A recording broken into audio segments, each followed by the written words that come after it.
This is a brief introduction to the planning tools and models used in the Mark Scott Leadership for Life Award. It's pretty cheesy to say it, but it's not a million miles from the truth. If you fail to plan, you plan to fail. If you succeed, it's just by chance. If you fail, it's equally just by chance, but it's really stressful as well. We're encouraging you to use some of these tools, use your instructors as well to help you use the tools to ensure that you can be the most successful team that you can be, to control the levels of conflict through misunderstanding that there are in your team, and to help you replan if necessary. So this will actually reduce stress, increase good feeling in your team, and make you more effective and allow you to do more with the time that you've got. Sounds pretty good, doesn't it? And it's not that complicated either. So if we think of a project as a journey, maybe going on holiday, you wouldn't go to the airport without knowing your destination, would you? Someone would need to know. Maybe it's a big surprise, but you'd need to know where you're going so that you can get on the right plane.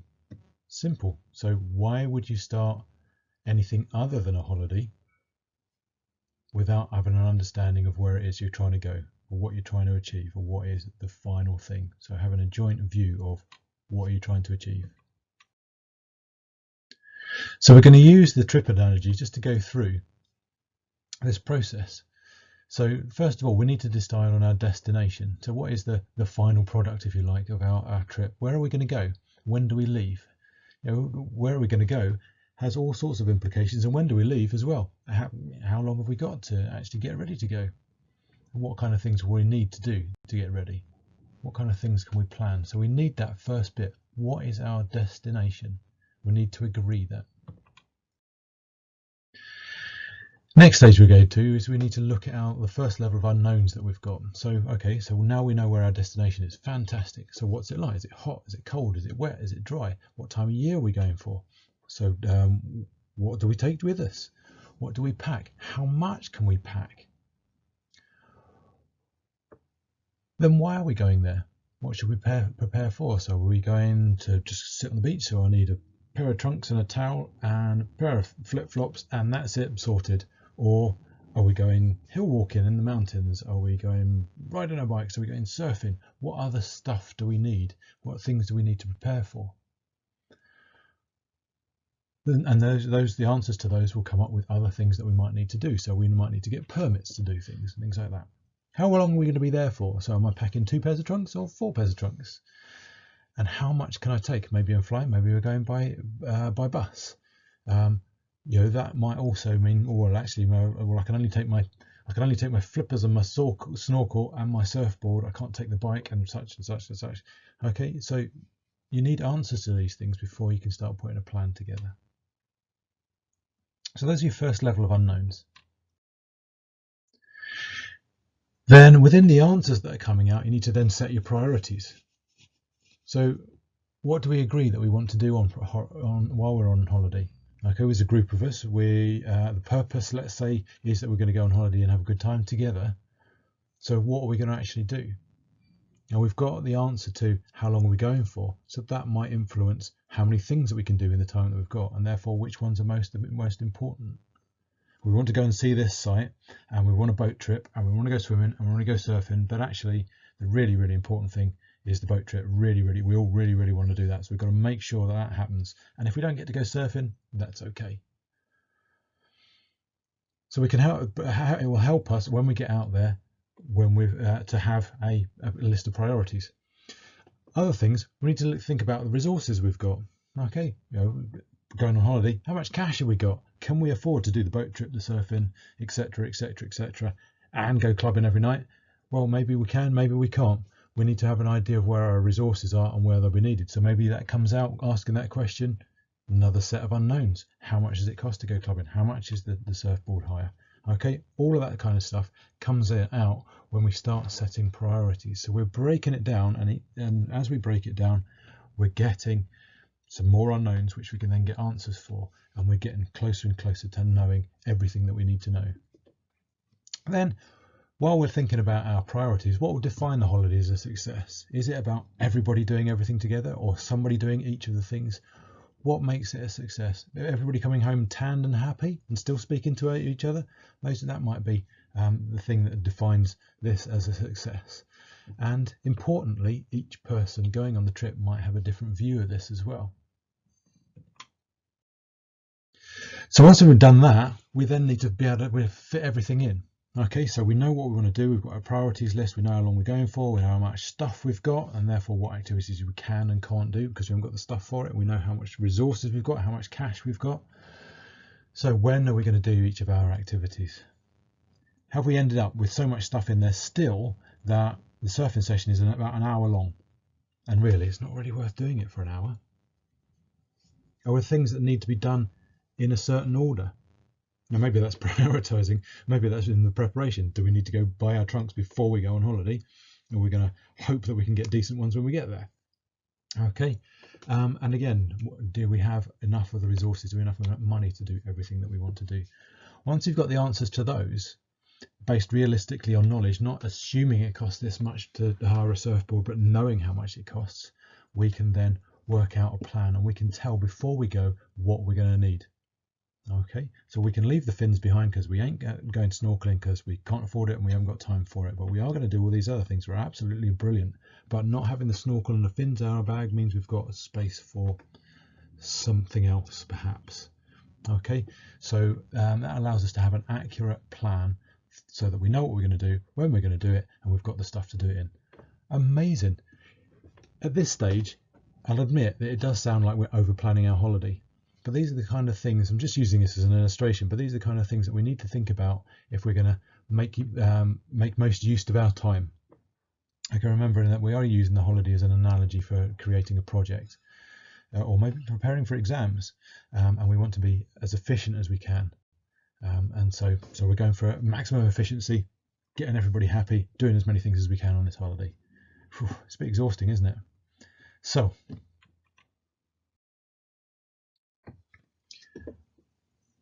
we're looking at creating a plan. Okay, so plan isn't just a 4-letter word. It is a 4-letter word, but not just a 4-letter word.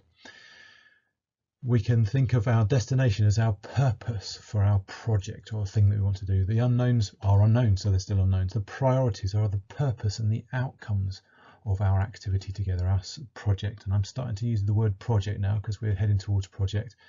And our ability to fit it all in is our timeline. We're going to timeline, and fundamentally it's about creating a commonly understood purpose and a route map for achieving that purpose and doing it together without annoying each other or doing things that don't need to be done or forgetting to do things that are supposed to be done.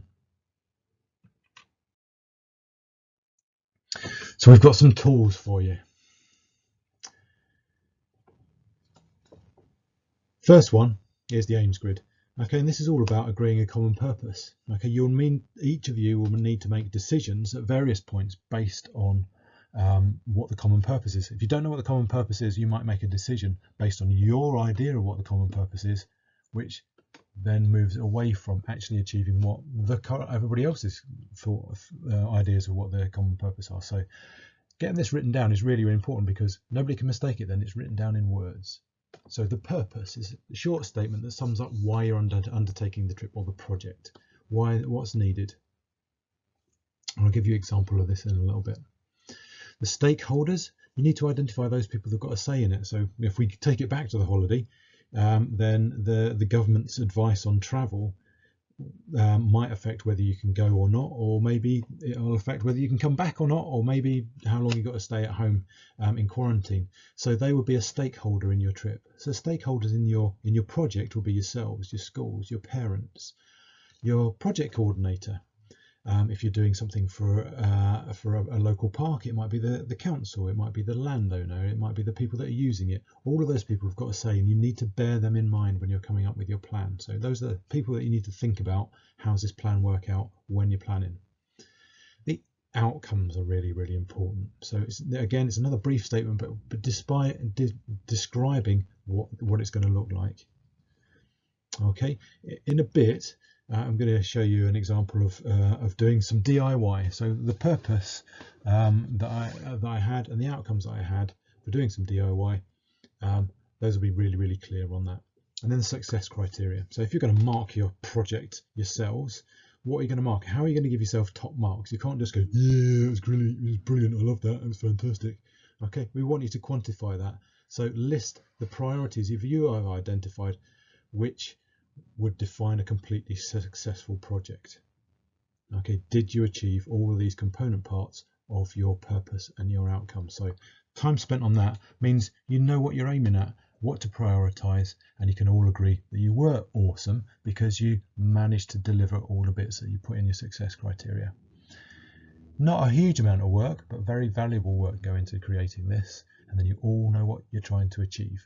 Not only are you on a journey with a destination, but everybody that's on it agrees what the destination is. That's brilliant, isn't it? So planning grid is the next one. There's only 2 of these, so don't worry about it. We're not getting too carried away. But you need the detail on how it's going to happen, because that's all really high level, that stuff. We're going to go on holiday for a week, then it's going to be amazing. Okay, that's fine, but how are you going to make that happen? So you need to list the information that you know. We know where we're going, we know what the currency is, we know how long we're going for, we know what stuff we're going to need, all that kind of stuff. And the unknowns. We don't know what the government advice is going to be. We don't know how far the hotel is from the beach. We don't know how much surfing costs. Okay, what surprises could you remove with a little research? Okay, you don't want to be that person with your €10 note in your hand, because that's what you budgeted for surfing, being told it's €20 for a day, and now your day's gone because you can't do it because you didn't bring enough money. Okay, or whatever. Task list, as your knowns and unknowns, and basically what you're going to do is you write those down, and then you're going to turn unknowns into knowns by answering all those questions. The bottom half of the planning grid, the tasks list. Once you've got all this stuff, you then write down all the things you can think of that need to get done, and all the things that are related to those. So, task list, you've got to get your passport, you've got to get your case, you've got to get a towel, you have to go to the shops to buy the towel, you haven't been paid yet, so you've got to wait until you get paid, then you can get the money out of the bank, then you can go and buy a towel and flip-flops.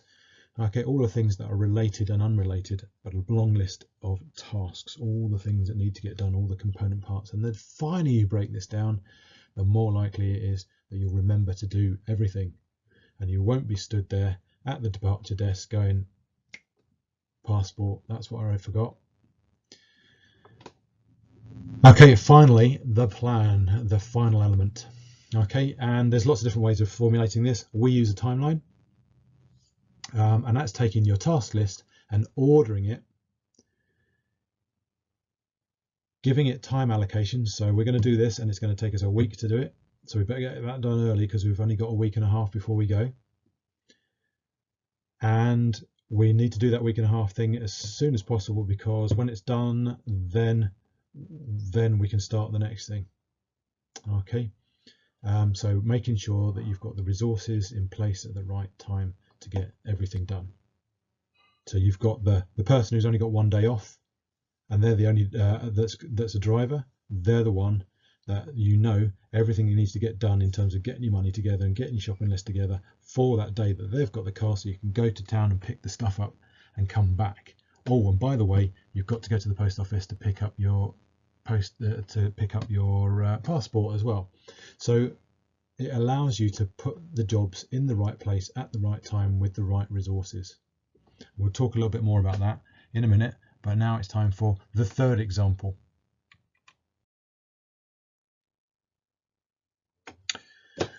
So the third example is here. Here we are, the real plan in action. So this is completely stripping out, returning just to 4 walls, a ceiling and a floor, a kitchen.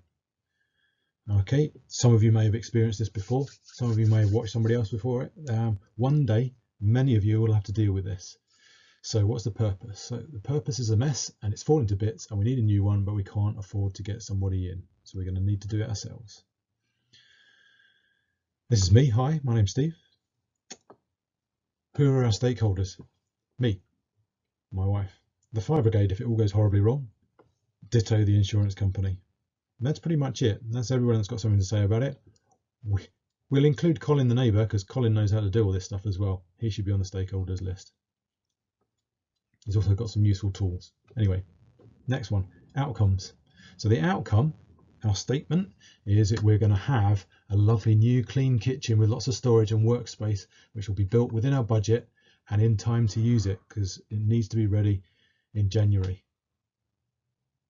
Okay, so we've got those statements and the success criteria, our tick boxes. We're going to have more storage. We're going to have more workspace. You recognize this from the outcomes, by the way. It's going to be in budget. Okay, that comes from the purpose. It's going to be completed in time from the outcomes. We're going to be able to attend social engagements because we have not said this. It needs to be done over the Christmas holiday because we've only got 2 weeks off. Also, because we've got to live in the house, the water and the power need to go off for as little time as possible. Okay, and if we manage all of those, tick, tick, tick, tick, tick, then the kitchen build is a success. Amazing. Right, well, how are we going to make that happen? How's it not just going to be luck? So what knowns do we know?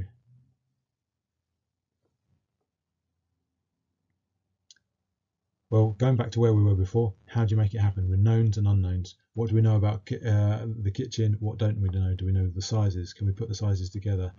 How does it all fit together? What tools do we need? Do we have the tools? Do we know how to use all the tools? All of those kind of things, gathering everything together, making sure we've got it all together, listing those tasks and creating a plan as we talked about earlier.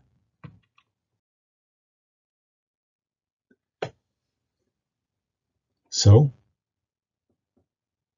we're now going to show you a very short film, if this works. Mostly for entertainment purposes, this is the old kitchen, and watch as it turns into the new kitchen.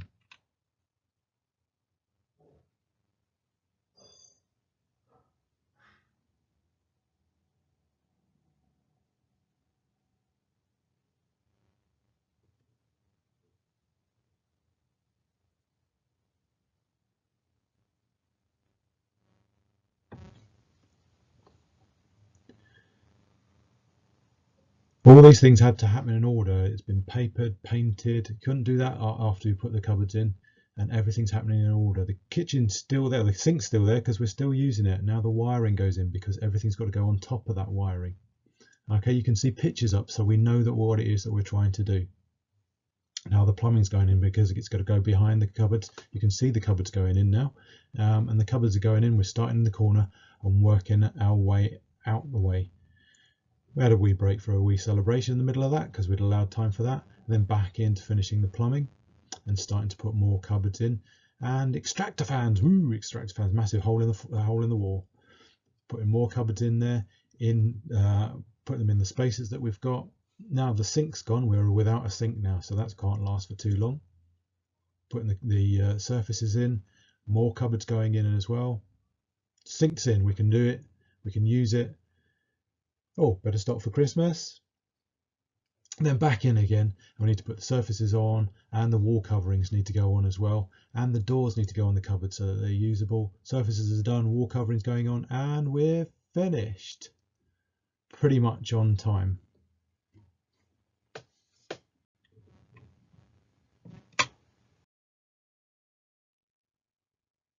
So I'm not going to ask you to contemplate building a new kitchen. But I'm trying to get across the fact that even something really, really complicated can be done by an ordinary human being if you just know the process. And you don't need to be, in this instance, a builder. I'm not a builder, okay? But as long as you've got a process that you go through.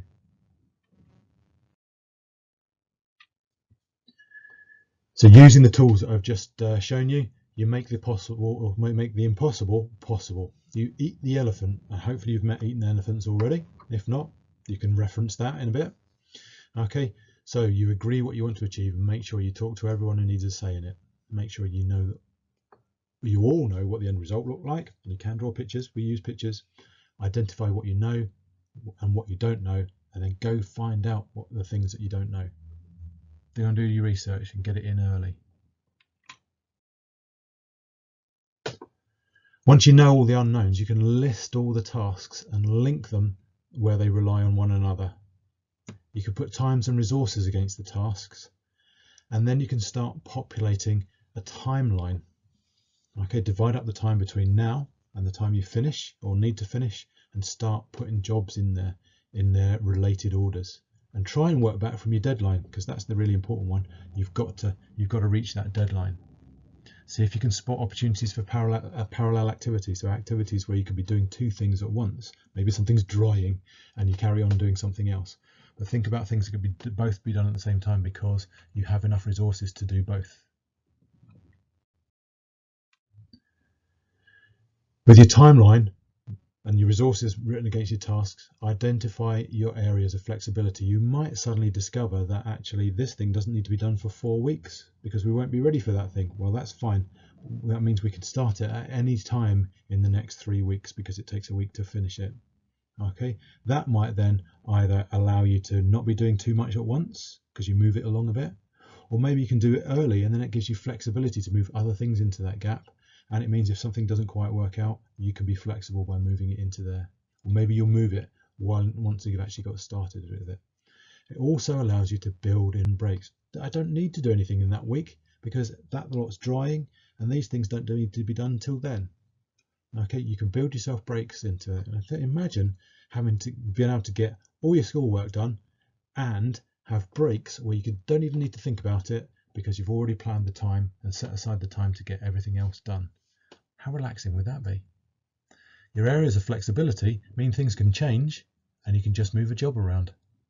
That's quite relaxing. It takes away anxiety as well. And so when mistakes happen or unexpected things happen, they'll only be small because they'll only take up part of your project time. You can see from your timeline exactly what they'll affect and how much resource and time they'll take, so you know the effect of them, and so you can reprioritize if necessary. Maybe drop a part of the project to enable a more important part to be done. Now you've had to move resources around, and you can easily identify the effects and which bits of the solution you can control and which bits you can't. And if you can't, you can let it go. So again, this aids flexibility and lowers anxiety levels, and that elephant just keeps getting smaller.